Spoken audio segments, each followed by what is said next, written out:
We're going to go ahead and get started with the webinar. Welcome to Generations United's webinar on evaluating intergenerational programs. I wanted to first introduce myself and my co-moderator today. My name is Sherry Steinig.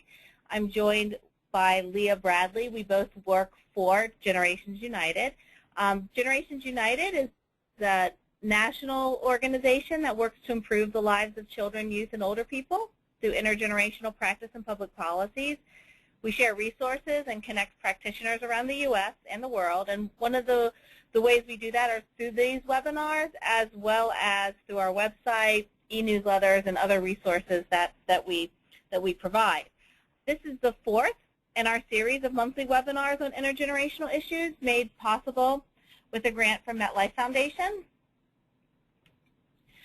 We'll be hosting a webinar, a couple more webinars this year, and hopefully making additional webinars available later in the fall again. So we sort of go through the spring, take a break during the summer, and then start back up in the fall.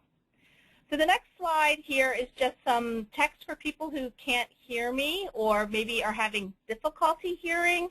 You can listen through your computer speakers. The webinar is set up that way. Or there's a dial-in number, and you can call it and listen through your phone. So if you're having any trouble hearing, breaking up any of the presenters through your computer, you can also try the phone line. Second, there will be time for your questions and comments at the end of the presentation. You can either save your questions until then or use the question function to ask them at any time. The questions will come to Leah. Hold on 1 second. And me. The questions will come to Leah and me, and we will be sure to ask them of our presenters during the Q&A. And finally, we're recording the webinar. We always try to record our webinars. Sometimes there were technical difficulties, as with the last webinar wasn't recorded, but hopefully this one will come out good and clear, and we will post that and the PowerPoint up on our website later this week at www.gu.org. And then finally, the last thing is, if you could just take a couple of minutes to complete the short survey you'll see when you leave the webinar. We really rely on your feedback and comments to plan future webinars. So I'm going to turn it over to today's presenters, and I'll start with some brief introductions. We're thrilled today to have Kevin Brabazon and Susanne Bleiberg Seperson joining us. Okay. Kevin is a UN representative for Generations United, which GU serves as an advisory capacity to the Economic and Social Council.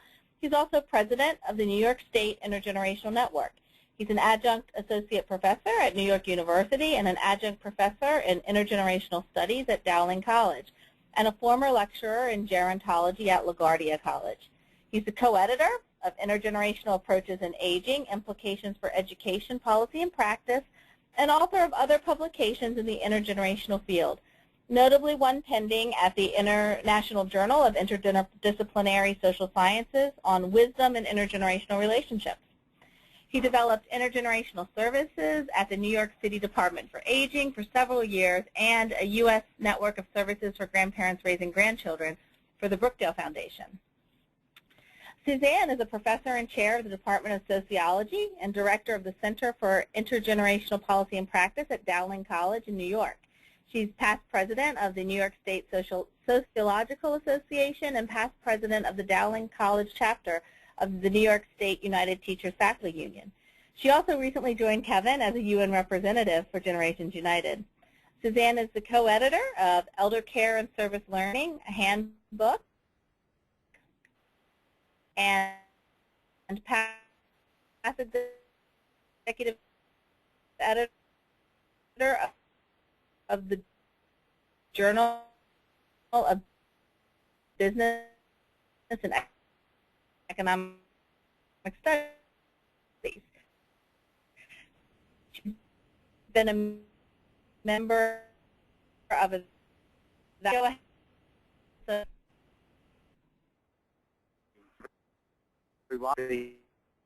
became my it's like I coming to the end. Sorry.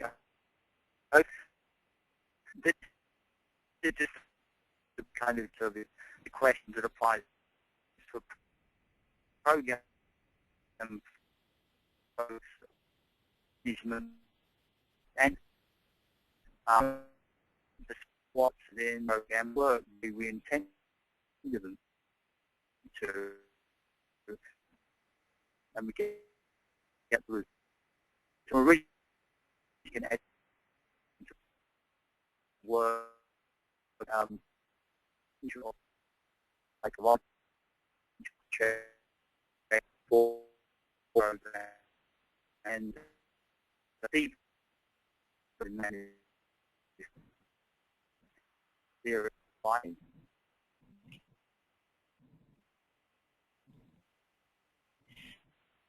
So the next management call and so the ground is you make a plan just to strategic plan of some type you want something that is actually to measure control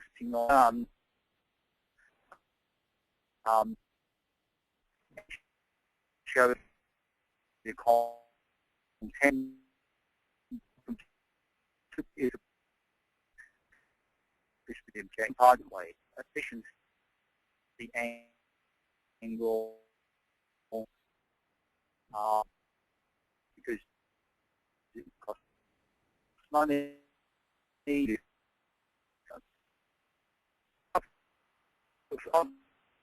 So what do you think about this? Is what to the out is and so it's going to be the goal of improving the quality of life for kinship families, grandparents, relatives, parents. You may be pregnant with an you may group for you may want to reduce anxiety in children with these sorts of problems.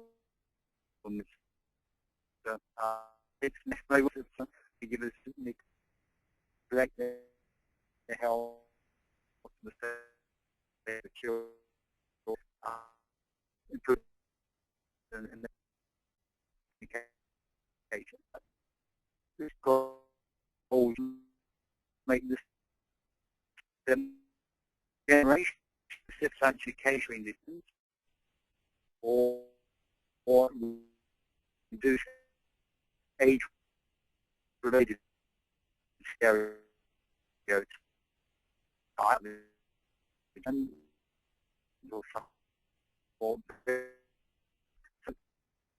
so this all these this is not general usually if we can't reduce related young long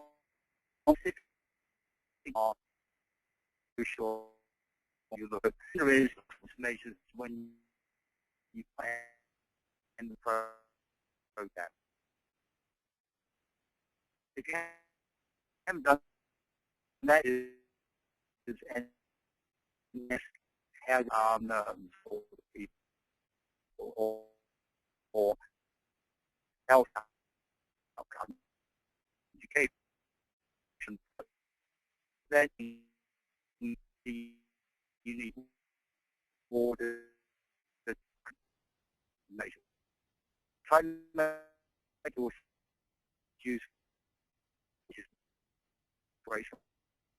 Like it might take time. Try to build it off.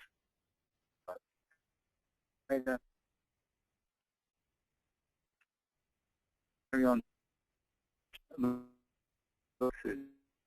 Then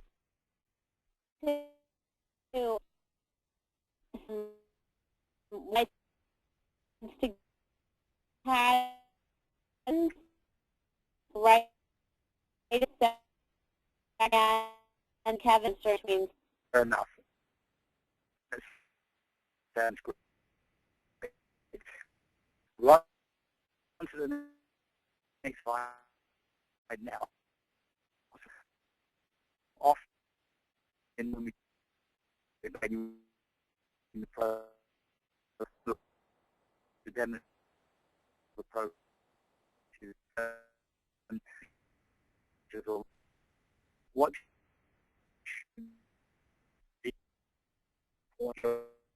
those cool things pressure the types can be continue have which is drop out in the pro part of you do it calm out. I'm just going to invest a little bit be helpful. Not my assessment would make content drop this type of feed the other which is surface stuff used to people on the client education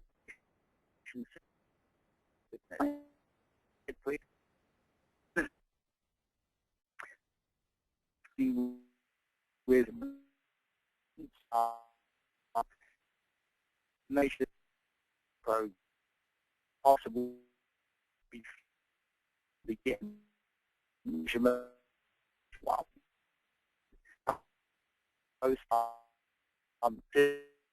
the skills to the program whether they take next there are more in school in general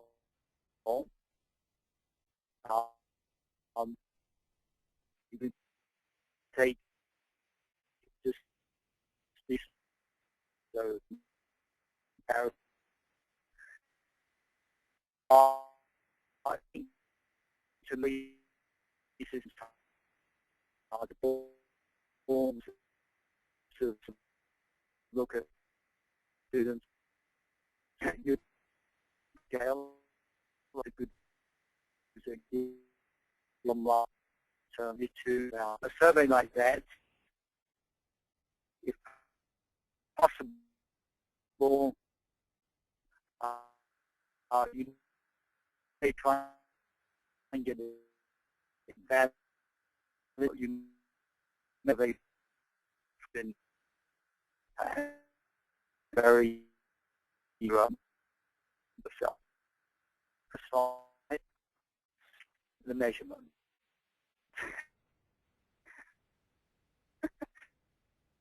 Well, which one so say are these lines will be because somewhat change what down benefits the only EDB on the on like picture see what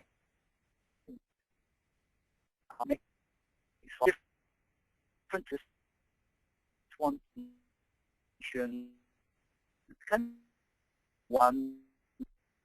why probably was this program effective? Did it work for the participants? Did we accomplish our goals and objectives in the program? Second one, the process evaluation. How did the program accomplish the goals? And again, these numbers on participants, services provided, and so on. That's a process evaluation. Thirdly, there may be another type of evaluation, especially if you're using a model from somewhere else. So sometimes you try and implement a program that's designed by a university or a school or somebody working to develop a specific type of approach. That type of study is called an implementation analysis, may be what you're also interested in. Some final questions. The program's already started. What do? Can you get pre-test measures? Possible. A proxy pretest is a way to ask questions that get somebody to describe what was going on before they entered the program or participated in it. It's not as reliable as something that you actually measure before the program begins, but it is a good substitute if you have nothing else for it. So you can construct a pretest using these proxy measures. Do you need a comparison or control group? If you can get it, obviously random assignment and some of the other things that make these really great evaluations are wonderful if you can do them, but if not, still do the evaluation. You can get numbers of studies that combine together to give you a really good picture of what's happening, even if you don't have the control groups. Should you think about random assignment? Yes, but that's often an expensive and time-consuming strategy. But if you can do it, it's good and there you just one that they can do. It can be public policies to negotiate. So there's a variety of options, and this can cost to show push on the agency to think on this. And the next slide will come. Yeah, the resource don't have to be is very, very great. Using we were kidding around, but there's some truth need to do to reach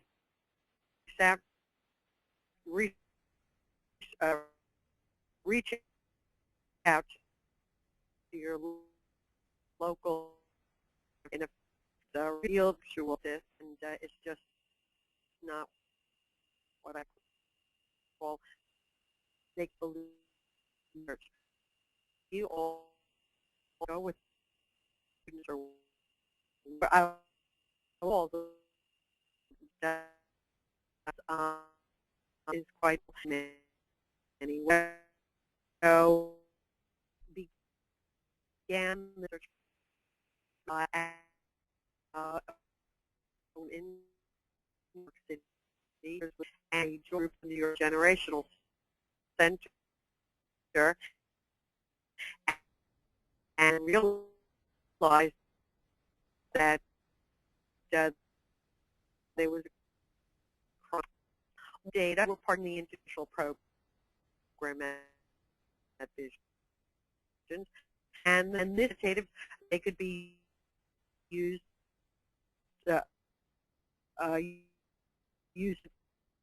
for evaluating whole research. We focused on many different aspects, but for our scales and modified added on first was attitudes towards teenagers. The second one was attitudes towards my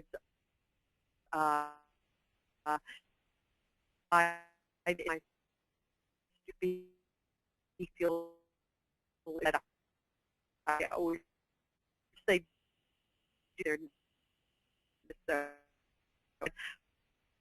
students like the students I've lost my connection, my visual connection. Copy. You could do not blank. And the application, which is a point from you, it was difficult to get the students to get there. They are working students that have the time and the money program. They were high school students, and because the amount of research that we went through for classes, and so the first class really created the question, more data, and did some analysis. I want to assure everyone, the students' ability to do this, because this is actually accurate. Into new case, seen for action at a monthly meeting. They then created the questionnaire and then discussed at a meeting of the New York State Intergenerational Network based on practitioners' recognition that anecdotal evidence of the value of intergenerational programs was insufficient when applying for grants in the declining economy. And so in addition to the anecdotal evidence, they really wanted some quantitative evidence. So the students developed their attitudes toward teenager scales. Next slide, please. And then we modified some scales developed by Carl Pillemer and Leslie Schultz at the Applied Gerontology Research Institute of Cornell University. I had participated, Dowling had participated in these scales to people. Next slide, please.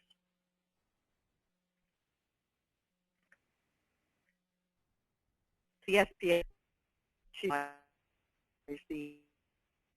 so when it did questions, the focus was on the perceived benefits and improve with this in research students, and they were taught to enter the data using Excel and SPSS. Next slide, please. Consisted of 16 high school students participating as paid volunteers in the intergenerational program, and they answered that was 16 out of 180 seniors participating in the intergenerational program. 17%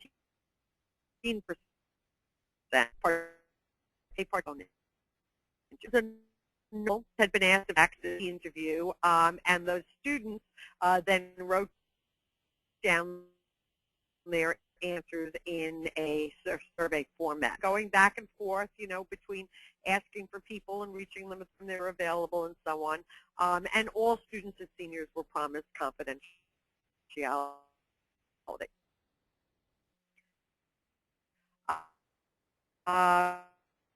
Next slide, please. And we usually scale a middle point of neutral to really get a better sense. We're afraid too many people would just say, I don't know, or it's neutral. So they ultimately answered if they strongly agree, mildly disagree. And so what we found was that, see now, essentially the seniors and the students and teenagers had a similar attitude about teenagers, how they viewed them. Both seniors and teenagers had a similar attitude about community service and a similar attitude about toward disability. The only scale on which students positively than the students did. And so the reverse was not the same. In other words, teenagers did not see themselves more positively than the teenagers did not see themselves more positively than the seniors did themselves as a more favorable light. But no, they were the same on attitudes towards teenagers, but the seniors saw themselves more positively than the teenagers did. And then there was no difference on the attitudes towards community service or attitudes towards disabilities. So I'll just walk you through, next slide please, what these scales look like a little bit. And the first scale, which still needs to be validated, it was really, we just accepted this in terms of face validity, is that the teenagers came up with, these were rather the high school students, excuse me, the college students made up this scale about attitudes towards teenagers, specifically these high school students who were providing service. And so they were asked, you know, are these teenagers naive, respectful, self-centered, confused, tech-savvy, like there's cell phones, iPods, etc., unmotivated, have lots of energy, fun to be around, use drugs, helpful, hated, immature, have positive attitudes, drink alcohol, appreciate family, appreciate teachers, like older people, dislike school, or involved with gangs. The one area that really stood out in terms of the difference was tech-savvy. The teens were, everyone agreed, were much more tech-savvy, but as an overall, they had similar attitudes. And I'd like to point out that in all the scales, in order to guard against a response bias, there are both positive and negative aspects, and they're interspersed throughout each of the scales so that, you know, people aren't just going, yes, yes, yes, yes, yes. And so I think they were, you know, the responses were genuine. Next scale, please. The attitudes toward the elderly, this is the one where the seniors thought more positively about themselves than the teenagers thought about them. And it says most older people are set in their ways and unable to change. Most older people are not isolated. Older people are apt to complain. Older people can learn new things just as well as younger people can. People become wiser with the coming of old age. Older people are often against needed reform in our society because they want to hang on to the past. Most older people are in good health. Most older people spend too much time prying into the affairs of others. In most jobs, older people can perform as well as younger people. And these were scales that were developed, as I said, by Pillemer and Schultz, and these were validated scales. And this is the scale that there was a difference on. Next scale, next slide, please. Attitudes towards community service had 5 points. First is it is the responsibility of the community to take care of people who can't take care of themselves. I am good at helping people. I am not very interested in working on problems in the community. It is important to help people in general, whether you know them personally or not. It is hard to find the time to work on other people's problems. And this is the scale that there was no difference on. Next slide, please. Okay, I will move on. Oh, here we go. Attitudes towards disabilities. A younger person with a chronic condition is likely to be brave and courageous. People with chronic conditions maintain a positive attitude toward life. A deaf person who can't talk or use proper grammar is just as bright as you or me. A blind person is just as bright as you or me. People who are blind maintain a positive attitude toward life. Children should not ask prying questions about people in wheelchairs. And this was the scale that we modified slightly in order to address the needs of Visions, Inc. Next slide, please. Now, the descriptive conclusions that we drew from this in terms of our analysis is that the students working as paid volunteers in the intergenerational programs at Visions feel positive about their experience and believe it benefits the visually impaired seniors. In fact, many of them came back year after year and enjoyed their experience a great deal. The seniors in the intergenerational program at Visions feel positively about the program and like the staff and students. And in fact, in the open-ended questions and their comments, they were very effusive about how pleased they were with the staff and the students. But obviously, they spent even more time with the staff, and so they were very enthusiastic about the program. Next slide, please. Okay, we then did some statistical analysis, inferential statistics, t-tests and chi-square tests were used to compare the two groups' attitudes. And as I said earlier, no difference was found between the groups' attitude scales on attitudes towards teens, elders, and community service. Statistically significant differences were found only on the scale 2, with seniors viewing themselves more positively than the students did, with a chi-square of 0.01 and for the t-test 0.038, and we use the standard cutoff of 0.05 for statistical significance. Okay, next slide, please. Okay, so now we can look at some of the conclusions, and the brief version is that despite obstacles to be overcome, collaborations between agencies can be very beneficial for all of the people concerned. In terms of the students, I'm going out of order a little bit, but in terms of the students, the benefits to them are enormous because they get to see the benefits firsthand. The students as paid volunteers, they wrote extensively. They wouldn't have come back if they didn't enjoy it so much. That this really was a very important experience and a satisfying experience for them. The seniors at the intergenerational programs at the agency, they in fact felt very, very happy to have participated. They felt that their input was being used to improve the program because we asked them about which services they liked, which programs they liked, what different kinds of things they could do better. So in fact, to some degree, in terms of the agencies benefited because they got some quantitative data which they hadn't had before, which is beneficial to them in terms of writing reports and seeking grants and so on. So that I think is very positive. Again, I've lost my screen, but we're at the tail end, so it's okay. In terms of the college, I'll speak for Dowling College.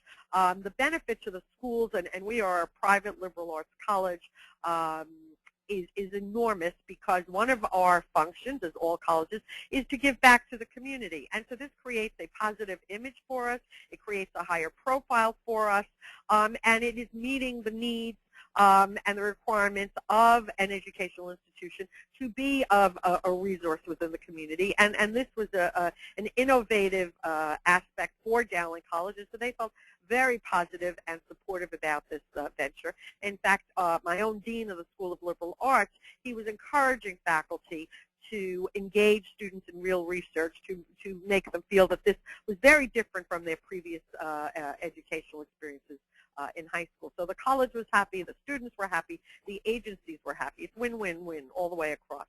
And then finally, in terms of social science research, this was a small project, an initial project, but clearly the fact that we could provide some additional information in terms of social science research that we hope to publish eventually. This says that this intergenerational research can be done, that it has value. In this particular area, it has not been done.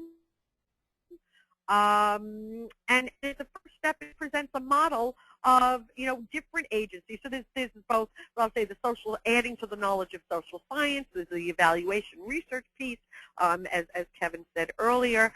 So I think that as an effort, one likes to know that there's a return on one's investment. And I will just say, speaking for our end of it, that in terms of the college and the students and myself, it's very gratifying to know that one can make a difference both in students' lives and be of assistance to the community and to the college, to know that your time is being well spent. And it was a very rewarding experience.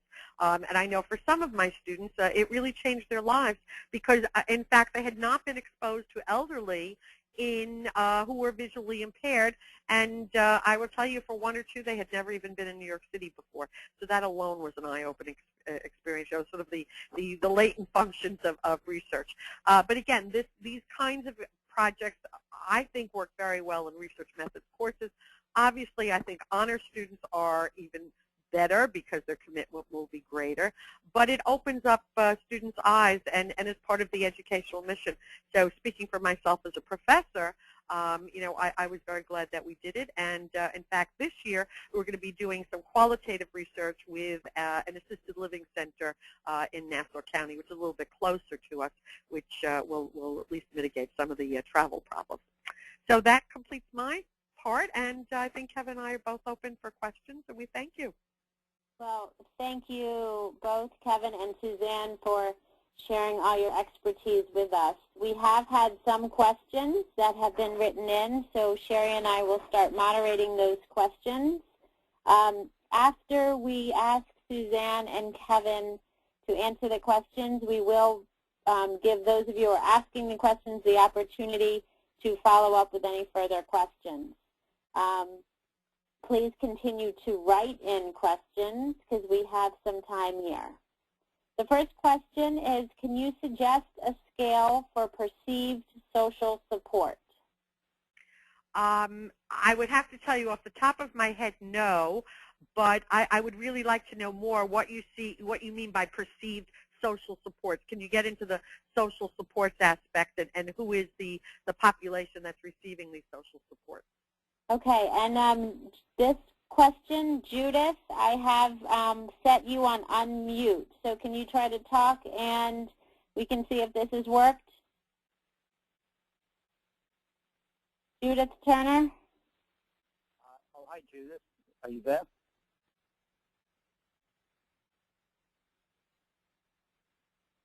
Okay, I don't hear anything, right. Okay. Well, Judith, we're not hearing you. Judith can come back. Judith asked a follow-up question. She said seniors receive social support and that she doesn't have a mic on her computer. So, okay. I think that makes the question clearer in the context. The types of social support that seniors may be receiving through a variety of services in the community, and you're looking at the seniors' perception of those supports, level of support, whether they're actually receiving them or how effectively they're receiving them, what difference they're making. I don't know of a scale available, but it's one that could be put together. And just a couple of steps to think about if you want to do this to really get the maximum benefit. The first step is to try and construct a survey based on what seem like sensible questions. You know, how do you view this particular service, scale of 1 to 5? How has it affected you? You can ask the same question from several different angles. Use a scale. Again, that's a great way to get something here. And the midpoint should be the neutral point, and then the higher values mean more in that direction. The lower values mean less towards a negative direction on the question. The first step is what's called face validity, that the questions appear to the people who construct it to be relevant and appear to be measuring the intended things, so these perceptions. You need to go beyond that if you can. That may be enough if that's all you can manage in your program. If you can go beyond it to one other level, there's content validity, but there is the actual validation from experts in the field. That is, can you put together a group of 3 or 4 people who are knowledgeable about the field, who may be able to review it from their expertise and also give some pointers, adjustments to questions or whatever, that they feel, based on their knowledge and background, are really the right way to structure these questions to get the information you're looking for, and then tested on a sample. It doesn't have to be a big sample of people that you intend to survey. It doesn't have to be the specific ones in there, but people who are similar, and get them to give you feedback on how they see these questions. So what you're trying to get to the bottom line is, are these questions really measuring what you think they're measuring or what you intend them to be measuring? That's the validity concept. Are you really measuring the constructs that you want to demonstrate in this study? Good. Thank you So that very can be much. done, and you can probably get some help from some folks at Generations United, like myself, and Suzanne might give some input on something like this, and a number of others who are very helpful and supportive in those areas. I think Kevin said it beautifully, but if I could just follow up on this, totally in terms of using a Likert scale, with the points of positive to negative, but I will say that one of the things that we faced as outsiders coming into Visions, and particularly for the students, was getting a sense of what the agency wanted to measure. So we spent a lot of time looking at the programs and really the goals and the missions of the program, so then we could then ask, were the obvious stated goals and missions, were they being met? And then we looked at, what the degree of satisfaction and dissatisfaction were. Could they do things in a better way? But as I said, the real hard part was finding out, this program is there. What was it designed to accomplish? And only then could we say, how do you feel about what it's doing? So there were two parts to that, and I think the first part, sometimes when you're so much part of the agency, you take it for granted, and then for the outsiders coming in, they really have to, step up to it in terms of the learning curve to find, okay, what is this program doing? What does it say it wants to do, and what is it actually doing? Good, and I have a follow-up also from Judith that she's thinking about using Zimmett, Dowling, and Farley 1988 rather than constructing her own. That's my view is if it's a workable scale that's already been validated, you don't need to reinvent the wheel. Could I just add one thing to that, though? If you want to be sure about the validation aspect of this, something that old may have been appropriate in the context or cultural context at that time, but you find that surveys don't maintain their validity necessarily over time. I think it's worth taking a look at it, absolutely starting from that point, but maybe asking the questions and looking at the questions and see, are they interpreted exactly the same way today as they might have been interpreted at that time, and having at least one round of trying to either improve it or make sure that you feel that the questions as they are strictly valid, are really valid. So there is a time limit on these things, and I have found with some older scales that they really don't mean quite the same thing anymore. Some of the attitude towards aging scales and so on, and knowledge about aging, it's worth at least revisiting the question. That's all I could add to it, but it's a great starting point. But I wouldn't stop there. Kevin, you make a great point. I have another question for you. Did the teens view the seniors in the study differently than they did the seniors in their own lives? That's an interesting question. We didn't measure it per se, and I think they did, but for those that did, it was really that they walked away with a very positive image, because many of the college students don't have seniors in their own lives. And for those that do, they really had not been exposed to visually impaired seniors. So they were very impressed with their independence, with their spirit. So as I said, just the observations and having an opportunity to talk to them, that was educational in and of itself. But I don't have any hard and fast measures of that. That was just through our class discussion. Good, thank you. The next question is, what do you think about broad outcome measures like assessing wisdom or quality of life? I think as goals they're great, and as I'm very interested in wisdom myself, what you need to get down to is what makes up wisdom. Cognitive skills of older adults. How do you measure those? I think the Wackler. There's an adult scale for adult intelligence or learning that's very helpful. It's based on word interpretations and some other things. But you need to refine it beyond. That's really definition of goals. Those are not the objectives. You need to get down to specifics that relate to certain characteristics of wisdom. Can you measure those?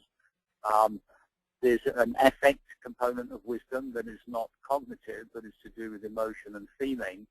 that if you're looking at wisdom as a large construct, you want to dig out these detailed parts of it. So I'd say with anything, and again, when you talk about quality of life, you need to narrow it down on the objective level from the goals to specific objectives. So, and unfortunately I didn't put these on the slide, but if you take a look at, and we can send it to you if you want, but these examples of objectives for quality of life assessment for grandparents raising grandchildren, it may come down to health measures, because health may be part of it. It may be educational performance of the grandchildren. It may be levels of anxiety, levels of depression. So you get it down to the detail level where you're very clear about what makes up quality of life. And that may be part of the discussion, first of all, you need to have, and which goes back to Susanne's comments about getting to know what you intend to do in the first place if you're going in as a research group to really get down to that level of specific detail. So that would be my only comment on it. I think those are great goals and frame them that way, but then look at the specific components that you want to measure. So that's a slightly narrower focus.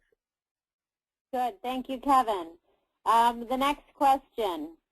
I am a grad student at University of Massachusetts, Boston in the Management of Aging Services program. Is anyone aware of any intergenerational studies that need research assistance in the Boston, Rhode Island area? I'm presently involved in public health research at a local university as well. Well, there was the experience core, and if I'm interpreting your question correctly, studies that have been done in that area. The experience core study of educational improvement, mainly reading improvement as a focus of children, I think in first, second, and third grade, done by the experience core group, the national group, with some excellent researchers who did a control group of this as well with random assignment. They included schools in the Boston area, the New York area, and one other city. They had quite a wide range of schools involved in this. If that was what you meant, that's my answer to it. There are some studies. I don't know all of them. I know one or two that I've just come across along the way. Though Generations United is putting together, is in the process now putting together, a large repository of evaluation research studies done from across America and from around the world. That will be coming online probably later this year or in the fall. There will be a lot more to get from there and what value it has in the research field and so on, what it can offer you in terms of what you might get or learn from it also. But that's just one that I know specifically big target in the Boston area, and it's a very high quality study. It won the Evaluation Research Award at Generations United the last time around, previous time, sorry. So there are studies out there. That's my limited knowledge on it. Maybe some others have got some other information to add. Yeah, and it looks like this particular individual would be interested in finding out about ongoing studies that could use assistance now. Okay. I would like to add to that. The Long-Term Care Foundation in Albany in New York, they obviously do research in New York, but the last year I was involved in some of their outreach work, and they were connecting with researchers in Connecticut for a comparative basis.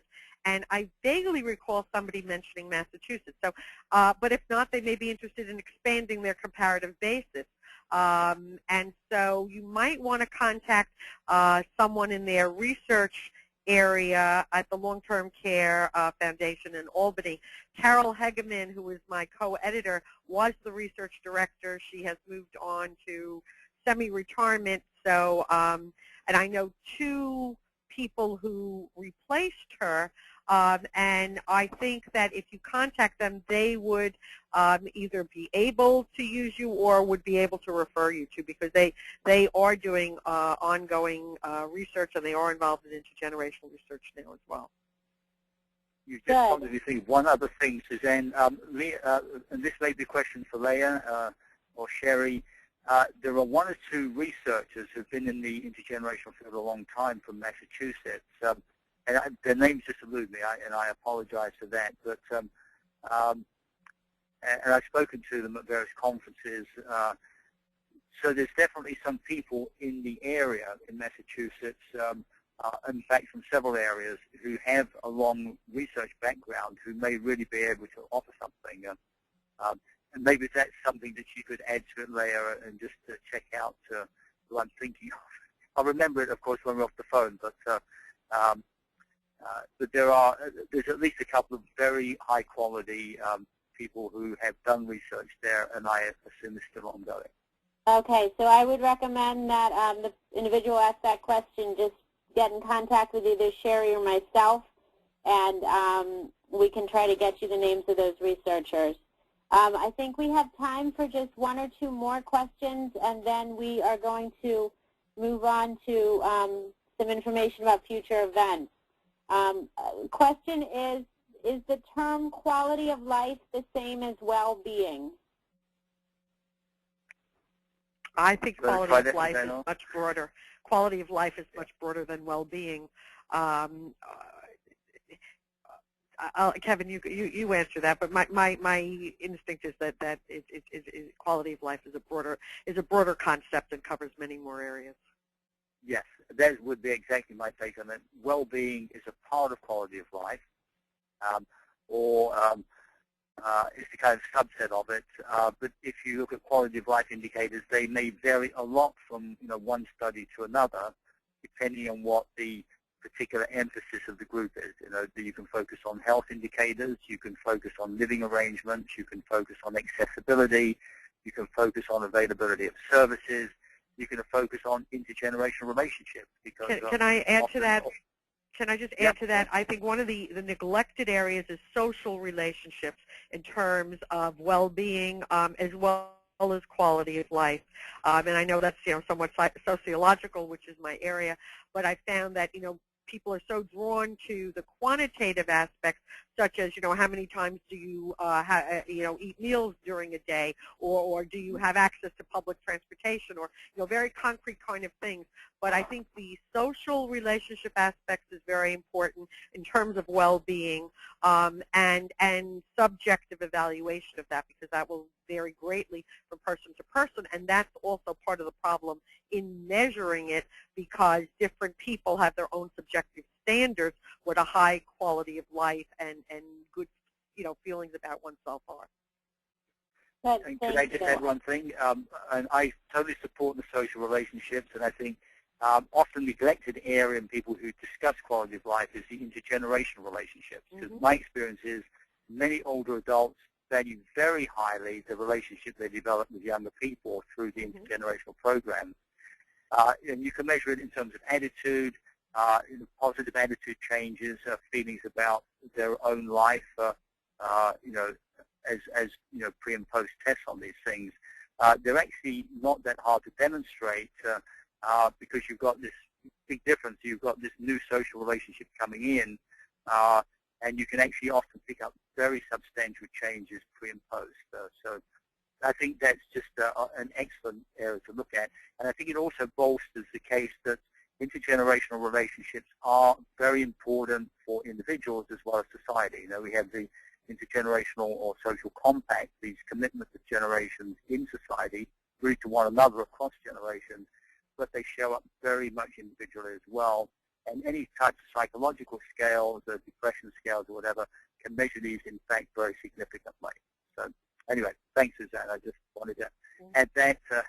Thank you. And I'm going to just ask one last question, and then we're going to have to wrap up. And that is, I am a Master's of Public Health student at Touro University in California, and am interested in evaluation studies regarding the effects of intergenerational studies on family and at-home caregivers. My capstone project focuses specifically on preschool-aged children and their interactions with elderly individuals. Would you happen to know of any resources that focus specifically on this topic? So that is preschool children and their interactions with elderly individuals. There are definitely some in the kinship area, the area of grandparents and other relatives raising grandchildren. I don't have this in front of me.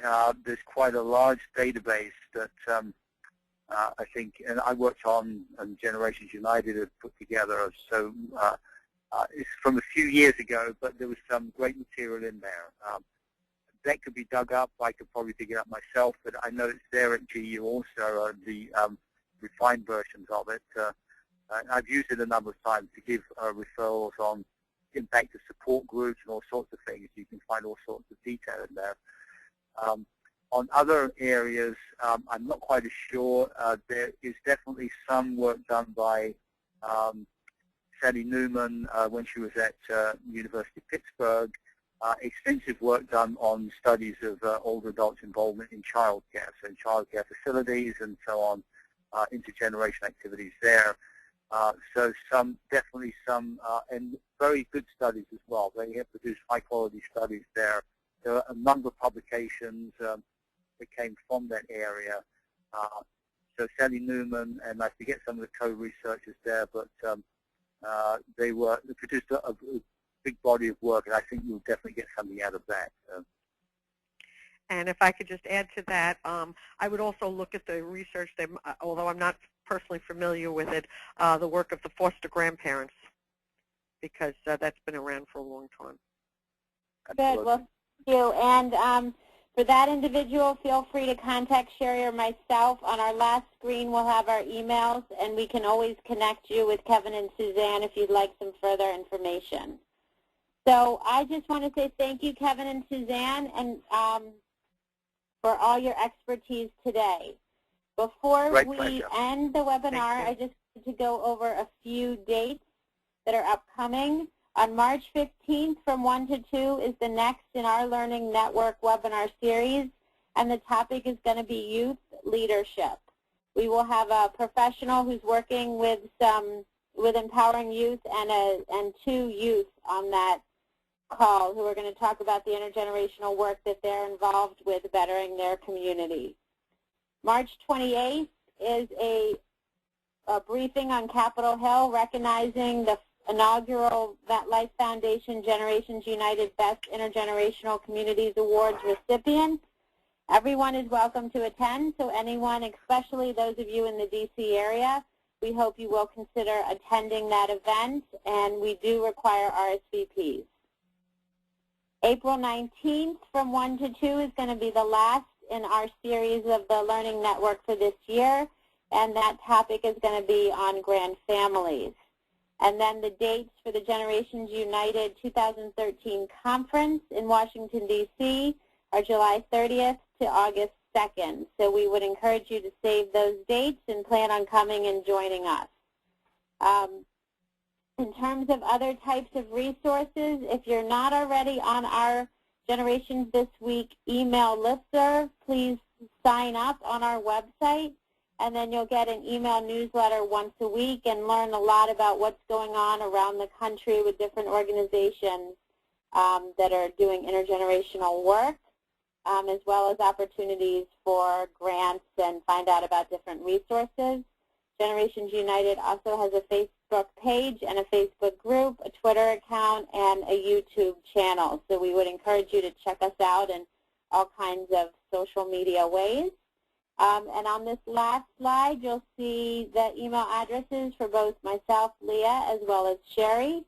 And feel free to contact either of us if you have any questions, if there's anything that we can do in terms of following up from this webinar or anything else in the intergenerational field.